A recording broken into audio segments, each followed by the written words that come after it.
So maybe focusing in on, like, you know, some ways that moms and parents in general can talk to their daughters, their teenage daughters, tween daughters, about issues that they're facing today, like bullying, like self-esteem, like weight, things like that. Sure. Well, the most important thing that we need to remember as parents is that we matter, is that we count, is that our kids need to hear from us and need to be communicating with us.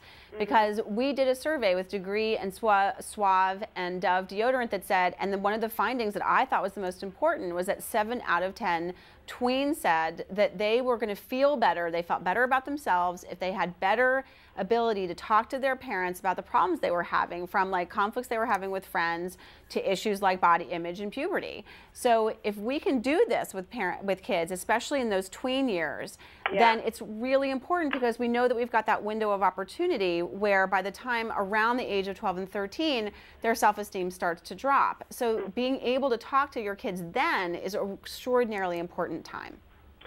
But, like, you know, how do you bring something like that? I mean, I'm the mom of a 7-month-old, so I don't have the issue, but I can only imagine, and I remember being 13, that, like, the last person I really wanted to talk to would be my parents. Like, how, as a mom, do you confront an issue that's maybe difficult that you know is going on? The way to talk to your kids about difficult things is to go there with them and to remember that these issues are important to them, and that maybe, and it's not just hormones, and it's not just kids being kids and, oh, you're going to get past it and leave it behind you one day. It's to really go to, you know, my kid is experiencing things that are important to her, and so that is how, when I talk to her, that's where I'm going to go. Is what's important to her is where we're going to go in this conversation, because I can weave my values and what I think is important in the places where it's relevant to her. So, you know, for example, you know, to this end, we have this great website called don'tfretthesweat.com that's giving lots of resources to parents. But I would say, in answer to your question specifically right now, is that, you know, parents can have a really hard time actually listening to their children.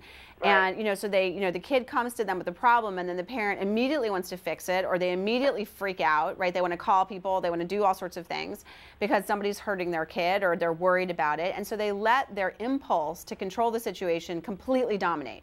And they don't let the child actually be able to vent. They don't let the child be able to think it through. And so really listening and being able to do that is incredibly important to develop the rapport between the child, that she is going to be more likely to come and talk to you. The second thing is, and this goes right to the first one, is that I want parents to really look for small opportunities that are small to them, not necessarily small to your child. So when your kid is a tween and they start going through puberty and they start sweating and they start having body odor, or people start teasing each other about that, talk to your kids about this, because even if your child's not going through puberty, there are children in that tween level that are. And so your kid is around that, and they're hearing the comments that kids are making. So talk to your kids about this, because then if you can talk about those like uncomfortable moments then you can talk to them about other stuff like bullying. Right, that's right. So kind of bringing it up in a, not in a nonchalant way, but like in a friend-to-friend sort of way? No, not in a friend-to-friend way. In a parent, no, it's okay. Like in a parent to a daughter way of like, you know what?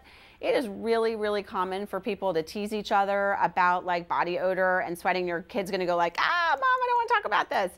And you say, you know what? No, really, I'm your mom. And so actually, I need to talk to you about things that are uncomfortable. That's my job. And so I'm going to really talk to you about this, because there's nothing, we can talk about things that are uncomfortable. And it's really common for kids to have this experience. Some people are going through puberty, some people aren't, but it's something that's going on. And so we need to talk about it. So I'm going to give you information, and I'm going to give you resources, and I'm going to be a comfort, a place for you to talk to about these uncomfortable moments, so that you can make you think that I'm somebody you can come to, right? Because I'm your mom. And the other part is that you need information, and that's my job. Right. I love that. Okay. Do you feel that there's a difference between what boys are experiencing these days as opposed to girls? I mean, there's obviously a difference, but do you think it's, because I think sometimes we have the notion that it's easier for boys. Yes. One of the things that I dislike the most, because I'm the mother of 2 boys, but I've worked with boys for many, many, many years, and people will say to me as the mother of 2 boys, oh, you're so lucky you have boys. I know they're hard when they're little, but they're easier when they're older, and girls are, you know, they're easy when they're younger, and they're harder when they get older. You know what? One of the things that happens is that boys stop complaining when they see things that are happening as they get older into their tween years, and certainly by the time they're adolescents. They learn that they cannot complain about things they don't like, or else they're going to get teased for it. And so they really oftentimes suffer in silence. They don't like to ask for help because that comes across as weak. And so oftentimes what happens is we really mistake boys' silence for having no problems, whereas girls are talking to us all the time. And sometimes those problems are not that big a deal, whereas a boy, one of the most confusing things about working with boys is that they will say it's fine when they've stubbed their toe or when their parents are getting divorced. So it is really important that you say to your child, especially to your boys, you know what? You have the absolute right to be upset about things that you don't like. You have the absolute right to speak out about things that you think are wrong.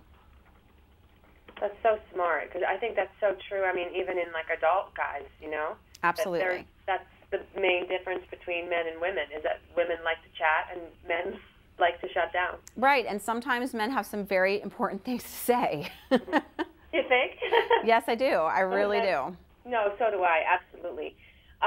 What about this online bullying stuff? I mean, and online as a whole, I think, is such an issue for a parent and a child, because we can control it, but it's like such a way for them to hide behind the computer or behind a text message, you know?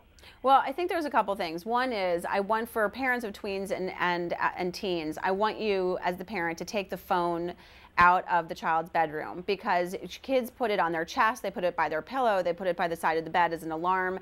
But all of the things that we worry about as parents, from the movies they see, the video games they play, to the music they listen to, all of that stuff is coming through their phone, and yet we don't think about that. We're so worried about PG-13 movies and them going to the movies with their friends that we don't think that that movie is downloaded onto their phone and they can watch it without any adult supervision in the privacy of their own bedroom. So they're so lucky to have a bedroom. So pull the phone out of their rooms, even if they're going to complain about it, because they need some peace from all of this relentless information that's coming at them all the time. But the other part is that for younger kids, really, we do not need to be focused on Facebook as being like the evil empire of all social networking things, even though it can be used for very, very bad purposes. But as soon as children are online, right, and I have a 7 and a 9-year-old, and my children are on different social networking sites, as soon as they're on social networking sites, they can abuse it. And that includes Club Penguins, Webkins, addicting games, Lego.com, any of those things they can use and abuse. So there is no difference between the values that you teach in real life and the values that you need to be teaching in their virtual life, because they don't make any distinction between those two lives, and neither should you. Right. So do you let your kids have, or should moms or parents let their kids have computers in their room? Well, as a parent, I have not, and certainly it makes it a lot harder to supervise these things. I frankly do not trust my children to be able to responsibly use computers in their rooms. So they are not going to be using computers in their rooms. I can't imagine at what point I would let them be able to do that. Yeah. Because I can't imagine ever trusting them to do it. That's funny. And just yesterday when we were driving home from school, my 4th grader said to me that he described some game he had seen at school because somebody brought in their laptop that was completely inappropriate. And I thought it was happening right then and there. And he was like, no, Mom, that happened a really long time ago.